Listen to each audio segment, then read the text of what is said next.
வாருங்கள் அன்பு குழந்தைகளே, எம்என்டம் லிட்டில் ஸ்டார்ஸ்க்கு வரவேற்கிறோம். காட்டின் கலகலப்பு மாநாடு. ஒரு அழகான பசுமை காட்டில் பல விலங்குகள் மகிழ்ச்சியாக வாழ்ந்து வந்தன. அந்த காட்டின் பெயர் கலகலப்பு காடு. ஏன் அந்த பெயர் தெரியுமா? அங்கே தினமும் ஏதாவது ஒரு கலகலப்பு சம்பவம் நடக்கும். ஒரு நாள் காலை சிங்கராஜா பெரிய கல்லின் மேல் ஏறி குரல் கொடுத்தான். அனைத்து விலங்குகளும் கவனிக்கவும், நாளை நம்ம காட்டில் திறமைகள் மாநாடு நடத்தப் போகிறோம். குரங்குகள் கைத்தட்டின, மான்கள் ஆடின, கிளிகள் மாநாடு மாநாடு என்று கூவின.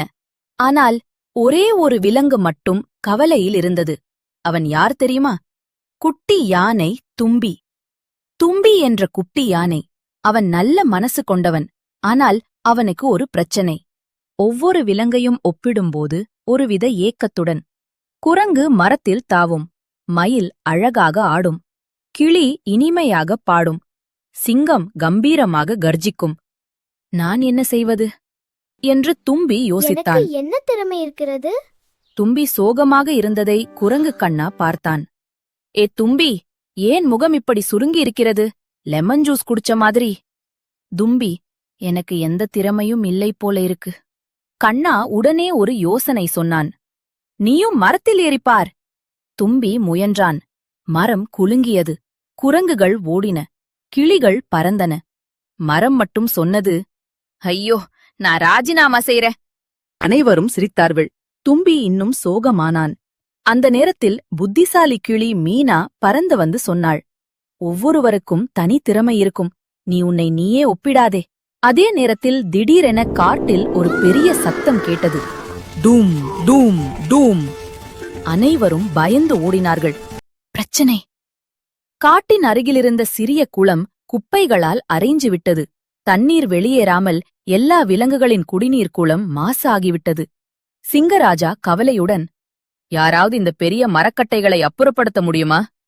குரங்கு முயன்றது. டாஷ் வழுக்கி விழுந்தது.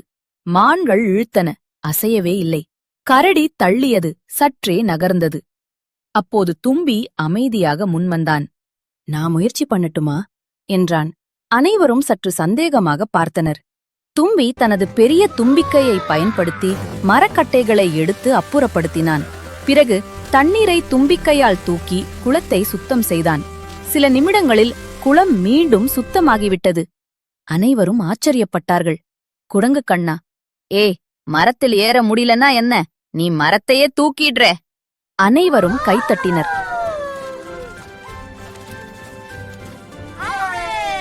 அடுத்த நாள் மாநாட்டில் குரங்கு தாவியது, மயில் ஆடியது, கிளி பாடியது, சிங்கம் கர்ஜித்தது.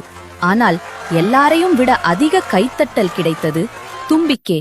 சிங்கராஜா அறிவித்தார், நம்ம தும்பிக்கு. தும்பி மகிழ்ச்சியாக சிரித்தான். கிளி மீனா முடிவாக சொன்னாள், ஒவ்வொருவருக்கும் தனி திறமையுண்டு. அதை கண்டுபிடிக்க வேண்டும். குரங்கு கண்ணா சேர்த்தான். மரத்தில் ஏற முடியலனா பரவாயில்ல, மரத்தை தூக்கணும். அந்த நாள் முதல் தும்பி தன்னம்பிக்கையுடன் வாழ்ந்தான். கலகலப்பு காடு இன்னும் மகிழ்ச்சியாகியது. Thank you for watching our story. Please like, share and click the bell for more. Thank you. Thank you so much. We appreciate it. Yay! வாருங்கள் அன்பு குழந்தைகளே, எம்என்டம் லிட்டில் ஸ்டார்ஸ்க்கு வரவேற்கிறோம். அன்பு காடு மற்றும் சிறிய மானின் தைரியம். ஒரு அழகான பெரிய காடு இருந்தது. அந்த காட்டின் பெயர் அன்பு காடு. ஏன் அந்த பெயர் தெரியுமா? அங்கிருந்த எல்லா மிருகங்களும் ஒருவரையொருவர் அன்பாக பார்த்து கொண்டார்கள். அந்த காட்டில் பெரிய யானை, வேடமான முயல், புத்திசாலி நரி, குரங்கு, மயில், கிளிகள், மான் குடும்பம் எல்லோரும் மகிழ்ச்சியாக வாழ்ந்தார்கள். அந்த மான் குடும்பத்தில் ஒரு சிறிய மான் இருந்தது. அதன் பெயர் சின்னு. சின்னு மிகவும் அழகானது. ஆனால் அது கொஞ்சம் பயப்படக்கூடியது. சின்ன சத்தம் கேட்டாலே அம்மா என்று ஓடிவிடும். ஒரு நாள் காலையில் சின்னு தன் அம்மாவுடன் பசும்புல் தின்று கொண்டிருந்தது. திடீரென்று கடகடக் என்று ஒரு சத்தம் கேட்டது. அம்மா, என்ன சத்தம் இது என்று சின்னு நடுங்கிக் கேட்டது. அம்மா சிரித்தாள். அது காற்று மரக்கிளையை அசைத்த சத்தம்தான், பயப்படாதே. ஆனால் சின்னுவுக்கு இன்னும் பயம் போகவில்லை. அதை பார்த்த குரங்கு குதித்து வந்து, சின்னு, நீ எப்போதும் இப்படித்தான் பயப்படுவாய், கொஞ்சம் தைரியம் கற்றுக்கொள் என்றது. சின்னு மனதில் நினைத்தது, நானும் தைரியமான மானாக ஆக வேண்டும். சில நாட்கள் கழித்து காட்டில் பெரிய மழை பெய்தது. இடியுடன் கூடிய மழை. எல்லா மிருகங்களும் தங்கள் தங்கும் இடங்களுக்கு ஓடின. மழை 2 நாட்கள் தொடர்ந்து பெய்தது. அருகில் இருந்த சிறிய ஆறு வெள்ளமாக மாறியது. மழை நின்ற பிறகு எல்லோரும் வெளியே வந்தார்கள். ஆனால் ஒரு பிரச்சனை. குரங்கு குட்டி மிட்டு ஆற்றின் மறுபுறம் சிக்கிக் கொண்டது. அது மரத்தில் ஏறியிருந்தது. கீழே வெள்ளம் ஓடிக்கொண்டிருந்தது. அம்மா, காப்பாற்றுங்கள் என்று மிட்டு அழுதது. அனைத்து மிருகங்களும் கவலையடைந்தன. பெரிய யானை வந்தது. நான் முயற்சி செய்கிறேன் என்றது. யானை தண்ணீரில் இறங்கியது. ஆனால் வெள்ளம் மிகவும் வேகமாக இருந்தது. யானைக்கும் சற்று சிரமம். இது சுலபமில்லை என்றது யானை. அப்போது எல்லோரும் யோசித்துக் கொண்டிருந்தார்கள். அப்போது சின்னு மெதுவாக முன்னே வந்தது. நான் ஒரு விஷயம் சொல்லலாமா என்றது. எல்லோரும் ஆச்சரியப்பட்டார்கள். சின்னு பேசப் போகிறதா? ஆற்றின் அருகே பெரிய விழுந்த மரம் இருக்கிறது. அதை தள்ளி பாலமாக வைத்தால் மிட்டு அந்த மரம் வழியாக வரலாம் என்றது சின்னு.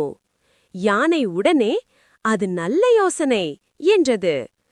அனைத்து மிருகங்களும் சேர்ந்து அந்த விழுந்த மரத்தை தள்ளினார்கள். மரம் ஆற்றின் மீது பாலம் போல அமைந்தது. மிட்டு, மெதுவாக வா என்று எல்லோரும் சொன்னார்கள். மிட்டு நடுங்கிக் கொண்டு மெதுவாக மரத்தின் மீது நடந்தது. சில நிமிடங்களில் அது பாதுகாப்பாக இங்கே வந்தது. அனைத்து மிருகங்களும் கைத்தட்டினார்கள். சின்னோதான் இன்றைய ஹீரோ என்று குரங்கு கத்தியது. சின்னு சிரித்தது. அதன் அம்மா பெருமையாக பார்த்தாள். நான் பயந்திருந்தாலும் நான் யோசிக்க முடியும். அந்த நாளுக்குப் பிறகு சின்னு மாறிவிட்டது. சத்தம் கேட்டாலும் அது ஓடவில்லை. முதலில் பார்த்து யோசித்து பிறகுதான் முடிவு செய்தது. ஒரு நாள் முயல் கேட்டது, சின்னு, உனக்கு இனிமேல் பயமா இல்லை? சின்னு சிரித்தது. பயம் இருக்கும், ஆனால் தைரியம் அதைவிட பெரியது என்றது. பயம் இருப்பது தவறு அல்ல, ஆனால் பயத்தை விட தைரியம் பெரியது. நம்மால் முடியாது என்று நினைத்தாலும் நம்முள் ஒரு நல்ல யோசனை இருக்கும். சேர்ந்து செயல்பட்டால் பெரிய பிரச்சனையும் தீரும். Thank you for watching our story. Please like, share, and click the bell for more. Thank you! Thank you so much! We appreciate it! Yay!